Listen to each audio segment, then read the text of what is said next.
વલસાડમાં રાજ્ય સરકારની ત્રિદિવસીય ચિંતન શિબિર સીએમ પ્રધાનો સહિત 242 અધિકારીઓ જોડાયા. વિકસિત ગુજરાત માટે ક્ષમતા નિર્માણ અંગે ચિંતન.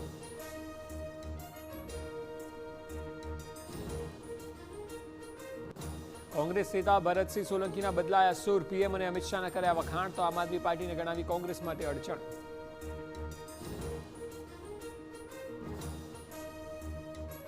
રાજકોટમાં ભારતીય કિસાન સંઘના જિલ્લા પ્રમુખને મરાયો માર. સગાભાઈએ જ કૃષ્ણા પાર્કમાં હુમલો કરતા પ્રમુખ ગંભીર રીતે ઇજાગ્રસ્ત.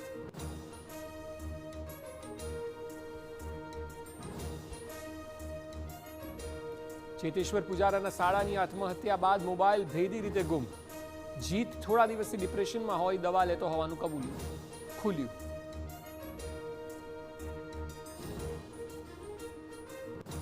સતત બીજા દિવસે અમદાવાદ, સુરત, રાજકોટ જેવા શહેરોમાં એક્યુઆઈ ચિંતાજનક સ્તરે. શ્વાસ લેવામાં તકલીફ અને બળતરા સહિતની ફરિયાદો.